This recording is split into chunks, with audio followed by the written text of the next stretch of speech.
Assalamualaikum warahmatullahi wabarakatuh. Jadi di sini saya akan menjelaskan tentang simple past tense. Apa itu simple past tense?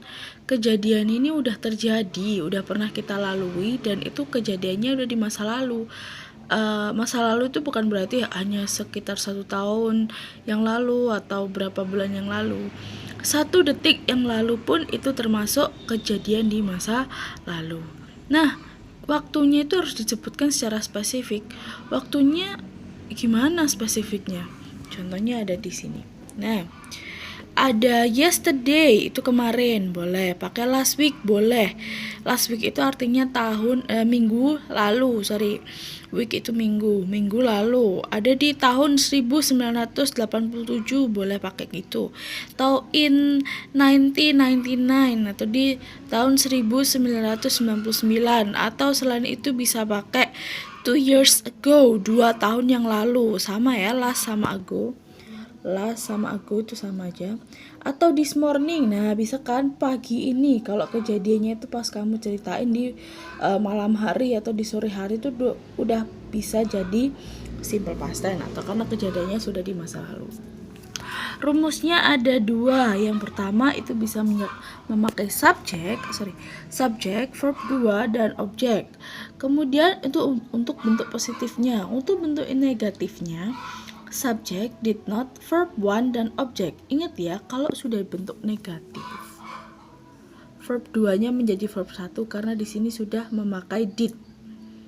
Ya, ini sudah rumus dari sononya, oke? Nah, untuk bentuk interrogatif atau tanda tanya itu rumusnya menggunakan did, subjek, verb 1 dan objek. Nah, contohnya seperti ini. Nah, ingat ya, subjek itu ada they, we, I, sama you. Ada she, he, nama orang, dan it. Nah, kalau ini contoh yang rumus pertama. I climbed the tree last week. Jangan lupa, verb 2 kemarin sudah Miss catatkan, ya kan? Kalian bisa lihat lagi, manakah yang dinamakan verb 2? Itu kalau bentuk reguler, itu bentuknya ada ed-nya belakangnya, ada ed. Kalau irregular, itu bisa kalian cari sendiri di Google, oke? Karena kemarin belum Miss catatkan. Nah, ini sudah seperti rumus ya kan? Nah, jangan lupa ada last week. Waktu kejadiannya harus spesifik, harus dijelaskan kapan saya memanjat pohon. Saya memanjat pohon minggu lalu. Nah, untuk bentuk negatifnya juga seperti itu. Jangan lupa, jika sudah dimasukkan ke dalam bentuk negatif dan interrogatif, verb 2 di sini menjadi verb 1, jadi climb. Tidak pakai ed, oke? Untuk sisanya masih sama, subjeknya sama, terinya sama, dan waktu kejadiannya juga sama, oke? Objeknya juga sama. Nah, untuk bentuk interrogatif, did yang didahulukan seperti di rumus, did yang didahulukan. Did, subjeknya tetap, dan verbnya juga memakai verb 1 karena sudah ada did di sini. Oke, nah objeknya juga tetap dan tetap ada keterangan waktu. Untuk yang rumus kedua itu adalah bentuk positifnya subjek, to be 2 dan komplement. Apa sih komplement? Komplement itu pelengkap. Dan to be 2 itu apa sih, Miss? Nih, to be 2. Untuk subjek dan to be 2 itu juga dibagi 2, guys. Untuk subjek itu kita bisa subjeknya they, we, dan you itu menggunakan were. Tapi kalau subjeknya I, he, she, nama orang, dan it itu pakai was, ya. Nah, diingat to be 2 itu ada was atau were.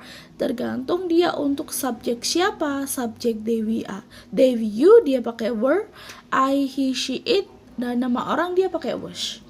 Nah, untuk bentuk negatifnya dia menggunakan rumusnya adalah subjek, to be 2 juga, hanya ditambah juga not dan complement.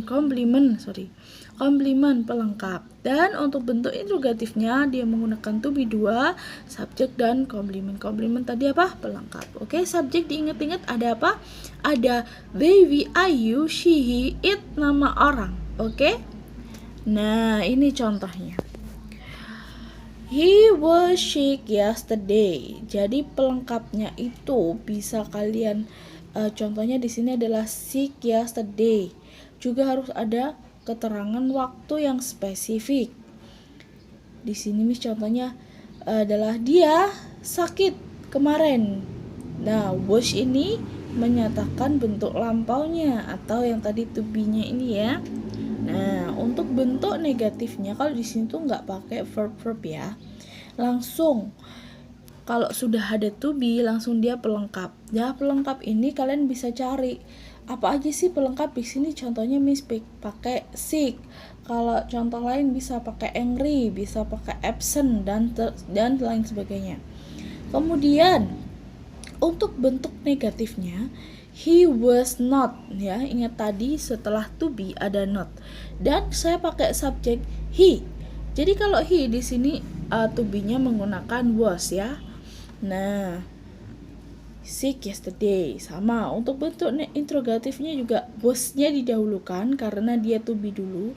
Kemudian subjeknya he dan sick yesterday di sini adalah komplement pelengkap. Nah, hari ini itu penjelasan tentang simple past tense. Untuk lebih lanjutnya kalian bisa pelajari lagi dan Miss minta kalian membuat 2 contoh seperti ini. Oke? 2 contoh seperti ini. Jadi totalnya ada 6 kalimat.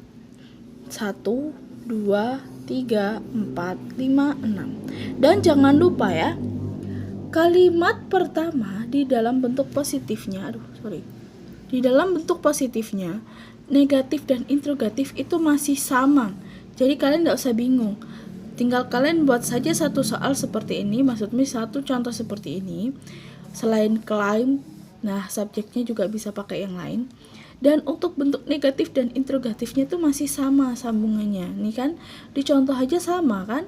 Tuh, tidak ada yang beda, hanya saja dia mengikuti rumus. Begitu juga dengan contoh yang ini, oke? Nah, silakan dikerjakan. Kalau masih belum paham dengan penjelasan saya, boleh diulang-ulang lagi videonya. Sudah, hari ini itu saja. Jangan lupa ya buat 2 contoh. Terakhir pengumpulan adalah jam 7 malam. Di atas jam 7, saya tidak menerima pengumpulan tugas apapun, oke? Selamat belajar. Assalamualaikum warahmatullahi wabarakatuh.